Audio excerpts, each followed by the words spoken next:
quelqu'un qui existe, du coup, dans Dynamique. C'est une personne que j'ai connue, que j'ai côtoyée, dont les prénoms sont les vrais. Je n'ai juste pas mis dans la famille, c'est tout ce que j'ai fait, mais pour le reste, même ces personnes, j'ai beaucoup d'attachement pour eux. Parce qu'ils ont tous quelque chose à nous apporter. Il n'y a pas de personne qui n'est pas intéressante. Toute personne a une chose à nous apporter, toute personne va rencontrer n'importe où, à n'importe quel moment.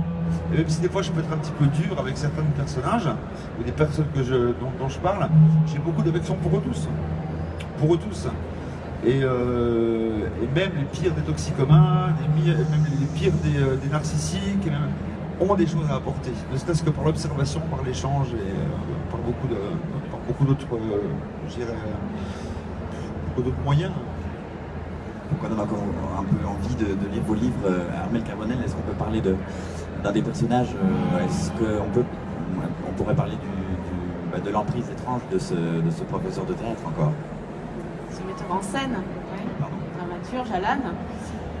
C'est vraiment un homme charismatique, donc c'est vrai que, comme je le disais, je reprends un petit peu ce prof de théâtre que j'ai eu au cours Florent dans le ressenti. Oui, c'était les cours Florent. C'est un homme que je vois comme... c'est comme ça que je me le représente. Quelqu'un d'extrêmement manipulateur. Pardon ? Empiriste, je dis. Oui. Mais en même temps, quelqu'un qui est totalement passionné et qui veut absolument... c'est difficile de parler de ce roman en fait sans rien dévoiler. Et même parler d'un personnage, voilà, parce qu'on camper sa personnalité, expliquer sa personnalité, ce serait presque dévoiler le pourquoi du comment. Voilà, mais tout ce que je peux dire de lui, c'est que pour moi, c'est l'un de mes personnages favoris parce qu'il est le maître du jeu. Il est le maître du jeu, avec ses qualités, ses défauts. Et là, je rejoins tout à fait Gislain en disant que même le pire des manipulateurs, des tueurs ou quoi que ce soit, a sa part d'humanité et a quelque chose à apporter, oui. C'est ça qui fait peur, justement. C'est ça qui fait peur. Chez vous, Gislain Gilberti, j'ai l'impression qu'il y avait aussi le refus d'être victime, un peu d'être... Ah bah oui, j'étais trop victime. Depuis mon plus tendre enfant jusqu'à mes 17 ans, où j'ai osé sortir un rasoir de barbier pour le coller sous la gorge de mon père, lui dire c'est fini, il ne me frappera plus, j'étais une victime. Donc oui, il y a un refus d'une victime.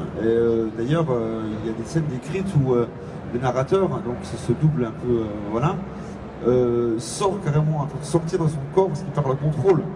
C'est la bête qui est en lui qui répond avec une violence qui est disproportionnée par rapport à la faute ou à ce qui est commis. Et donc oui, il y a vraiment cette volonté-là de ne plus être victime, plus jamais quoi. Et c'est justement ce qui m'est arrivé en 2016, c'est cette agression avec mes enfants. J'ai vécu ça comme un échec terrible. Déjà ne pas être de nouveau une victime, et en plus ne pas avoir réussi, à cause de l'attaque par surprise, à défendre mes gosses. Ça a été horrible pour moi. Il a fallu que je travaille beaucoup sur moi et qu'on me persuade que c'était pas moi le lynche, mais les 4 qui m'ont attaqué dans le dos. Voilà. Et pour moi, c'était moi qui avait échoué, j'avais échoué. Et dans le Bushido, il y a un principe qui consiste à soigner l'honneur par l'acier, donc qui va pousser à un acte à l'éventration rituelle qu'on appelle le seppuku. J'en étais presque à penser à cet extrême pareil, pour ne pas avoir réussi à protéger mes propres enfants. Est-ce que tous les deux vous avez des projets en cours, hein, Armelle Carbonel?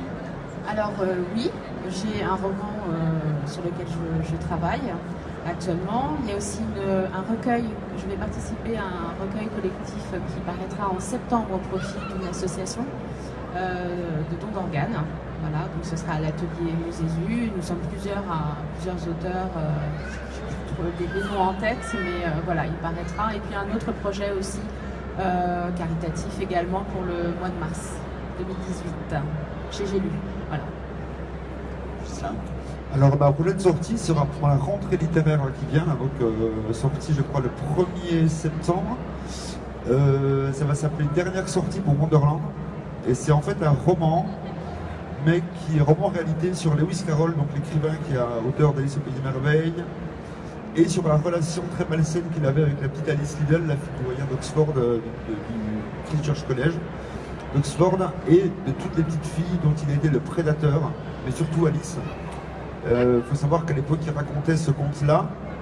Parce que c'était là, c'est la grande sœur qui commençait à avoir 13 ans. Donc pour Lewis Carroll, 13 ans, ça commençait à devenir un peu vieux. Donc il s'est rabattu sur Alice. Et pour avoir ses faveurs et pour avoir l'obliger à faire vraiment ce qu'il voulait d'elle, il disait, écoute, si tu m'écoutes bien, dans le conte, dans Alice sous terre, la version s'appelait Les aventures d'Alice sous terre, si tu es bien gentil avec moi, le chat il sera gentil avec toi.